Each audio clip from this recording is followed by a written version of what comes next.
বাংলাদেশের মুক্তিযুদ্ধ নেতৃত্বদানকারী বাংলাদেশের প্রথম প্রধানমন্ত্রী তাজউদ্দিন আহমেদ এবং সৈয়দ জোহরা তাজউদ্দিনের সন্তান, এবং আমি নিজেই একজন রাজনীতিবিদ হিসেবে আমি 2 টার্ম বাংলাদেশ সংসদের সদস্য ছিলাম, স্বরাষ্ট্র প্রতিমন্ত্রীর দায়িত্ব পালন করেছি, এবং এখন আমি সাধারণ নাগরিক। আমি আজকে ব্যাকগ্রাউন্ড এবং একজন সাধারণ নাগরিক হিসেবে আমি ডিপি অফিসে এসেছি, কারণ আমি বাংলাদেশের মানুষের মতো বাংলাদেশকে নিয়ে উদ্বিগ্ন বোধ করছি। আজকে এই পরিস্থিতি নিয়ে উদ্বিগ্ন, কারণ আমি জানি বাংলাদেশের সকল মানুষ জানে যে আমরা মহান সোনার বাংলাদেশের জন্য, যেই সোনার বাংলাদেশে ন্যায় বিচার থাকবে, যেই সোনার বাংলাদেশে মেধা দিয়ে যাচাই হবে যোগ্যতা, যেই সোনার বাংলাদেশে গরিব ধনী সকলের জন্য মৌলিক অধিকার থাকবে, বাক স্বাধীনতা থাকবে, চিন্তার স্বাধীনতা থাকবে। আজকে আমি মনে করছি যে আমাদের সকলেরই এই অধিকারগুলো ক্ষুণ্ণ হচ্ছে মারাত্মকভাবে। আজকে আমরা জানি যে এখানে কোটা আন্দোলন হয়েছে, কোটা সংস্কার আন্দোলন হয়েছে, এবং এই কোটা সংস্কার আন্দোলন নিয়ে আমাদের দেশে একটি অশান্তিপূর্ণ পরিস্থিতি বিরাজ করছে। এখানে শত শত মানুষ নিহত হয়েছে, নিরীহ 5 বছরের বাচ্চা থেকে শুরু করে 8, 10, 15, 16 ছাত্র, সাধারণ মানুষ সহ অনেক মানুষের প্রাণহানি হয়েছে, এবং এটা আমাদের সবাইকে ক্ষত করেছে, আমাদের বিবেককে নাড়া দিয়েছে। এই বিবেকের নাড়ার কারণেই আজকে আমি ব্যক্তিগতভাবে ডিবি অফিসে এসেছি। কেন এসেছি? আমি ডিবি প্রধানের কাছে 3টা প্রশ্ন নিয়ে এসেছিলাম। আমার প্রথম প্রশ্ন ছিল যে এই 6 জন সমন্বয়কারীকে গ্রেফতার করা হয়েছে নাকি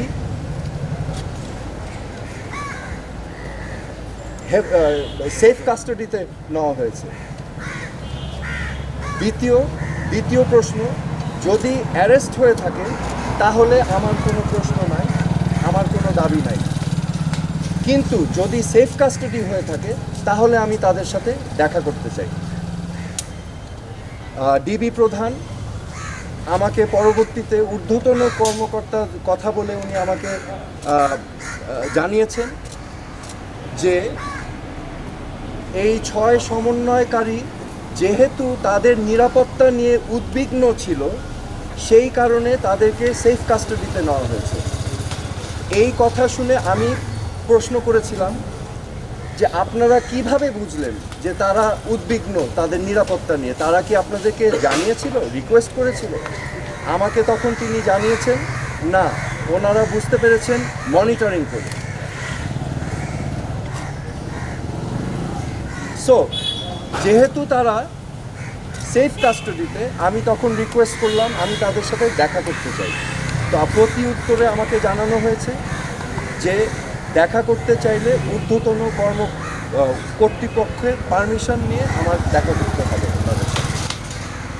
আমার তৃতীয় প্রশ্ন ছিল তাদেরকে কখন সেফ কাস্টাডি থেকে মুক্তি দেওয়া হবে। এই প্রশ্নের জবাবে তিনি বলেছেন যে ঊর্ধ্বতন কর্তৃপক্ষ যখন ওনাকে নির্দেশনা দিবেন তখনই ওনাদেরকে ছেড়ে দেওয়া হবে। সো আমার প্রশ্ন এখন, সেফ কাস্টাডি আমার জানা মতে একজন নাগরিক যদি রিকোয়েস্ট করে তাহলে সেফ কাস্টাডিতে নেওয়া যেতে পারে, কিন্তু রিকোয়েস্টের বাইরে যদি কাউকে সেফ কাস্টাডিতে নেওয়া হয়, এটা কি আসলে সেফ কাস্টাডি না এটা অ্যারেস্ট? তো এটা হচ্ছে আমার প্রশ্ন। এখানে আমি আপনাদের সম্মুখে স্পষ্টভাবে বলতে চাই, এই ছাত্র আন্দোলন, কোটা সংস্কার আন্দোলন নিয়ে যে সকল ক্ষয়ক্ষতি হয়েছে, ক্ষয়ক্ষতি কিছুই না। ক্ষয়ক্ষতি কেন কিছু না? এই ক্ষয়ক্ষতি যেই সম্পদের ধ্বংস হয়েছে সেগুলো তো জনগণের ট্যাক্স দিয়েই করা হয়েছে, এগুলো জনগণের সম্পদ, এগুলো হয়তো ভবিষ্যতে আমরাই আবার গড়ে নিব, কিন্তু একটি প্রাণ যেটা আমরা হারিয়েছি, একটি প্রাণও কি আমরা ফেরত পাবো? এই প্রাণ কি ফিরে আসবে?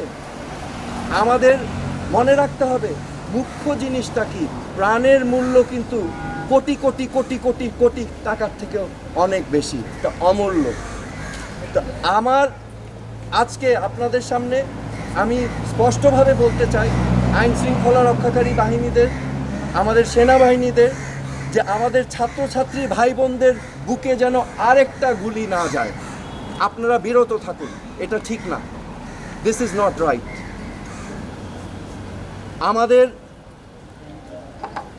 আমি আজকে চলে এসেছি যে আমার জিমের কাপড় পরা, আমি আমার আবেগ, আমার বিবেকের তাড়না আমি চলে এসেছি।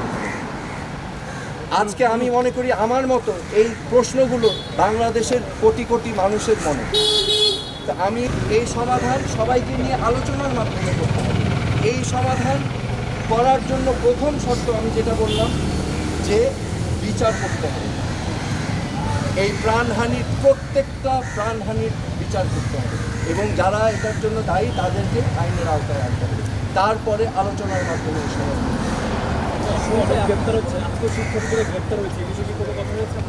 আমি তীব্র নিন্দা জানাই এবং প্রতিবাদ জানাই। শিক্ষার্থী ভাই বোনদেরকে গ্রেফতার করা থেকে বিরত থাকার জন্য আমি আহ্বান করছি। শিক্ষার্থীদের জন্য আমার মেসেজ আছে, আমাদের ভবিষ্যৎ স্বপ্ন যেন বিনষ্ট না হয়। আমাদের বাংলাদেশ আমরা লক্ষ লক্ষ শহীদের রক্তের বিনিময়ে আমরা অর্জন করেছি। এই দেশটা তোমাদের, এই দেশটাকে তোমাদেরই করতে হবে। It is your responsibility, do not lose hope. এবং সামনের দিক ভালো দিন আসবে, কিন্তু এখন কষ্ট করতে হবে, হোপ আশা ছাড়া যাবে না। এই দেশটা তোমাদের সম্পদ, তোমাদেরই করতে হবে। তোমরা ন্যায় পথে থাকবে, সত্যর পথে থাকবে, অন্যায়ের বিরুদ্ধে প্রতিবাদ করবে। That is my message. আরেকটা বিষয় যে অনেক জায়গা থেকে শোনা যাচ্ছে যে তাদেরকে সমন্বয়কারী যে 6 জনকে হেফাজতে রাখা হয়েছে তাদেরকে আর ছেড়ে দেওয়া হবে। এই বিষয়টি আপনি কিছু আমি এই প্রশ্নটাই করেছিলাম যে এই 6 জনকে কি অতি সত্বর ছাড়া হবে কিনা। প্রতি উত্তরে আমাকে জানানো হয়েছে, হারুন সাহেব আমাকে, ডিবির প্রধান সাহেব আমাকে জানিয়েছেন যে ঊর্ধ্বতন কর্তৃপক্ষের আদেশ আসলে সেটা করা হবে। আমি বলতে পারছি। সো সেফ কাস্টোডিতে আছেন অ্যাকর্ডিং টু দ্যাট। আপনি যে দেখা করার কথা বলেছেন, যে আপনাকে বলছে অনুমতি নিয়ে, আপনি কি আসলে দেখা করবেন বা আপনাকে দেখা করতে? আমি অনুমতি চেয়েছিলাম, কারণ আমার পয়েন্ট ছিল যদি গ্রেফতার হয়ে থাকে তাহলে আমার দেখা করার কোনো অধিকার নেই, কিন্তু যদি সেফ কাস্টোডিতে থাকে তাহলে আমি দেখা করতে চাচ্ছিলাম। তো আমাকে সেটা ডিনাই করা হয়েছে, বলেছেন ঊর্ধ্বতন কর্তৃপক্ষ পারমিশন নিয়ে আমার দেখা। আমরা জেনেছি ওখানে যে ফ্যামিলি মেম্বাররা ছিলেন, আপনার সঙ্গে কারো দেখা? না, আমার সাথে কারো দেখা হয়। জি, ধন্যবাদ। এই অবস্থা উত্তরণে আপনার পরবর্তী কোনো আমার কোনো পদক্ষেপ কর্মসূচি নাই। আমি আমার বিবেকের তাড়নায় এসেছি। যেটা আমি দেখছি চারিপাশে মানুষ যেই প্রশ্নগুলো করছে, যেই জবাবগুলো চাচ্ছে, আমি সেটাই জানতে এসেছি একজন নাগরিক হিসাবে। কিন্তু আমি বলেছি আমার একটা পরিচয় আছে, এই দেশের উপর আমারও হক আছে এবং সবার হক আছে।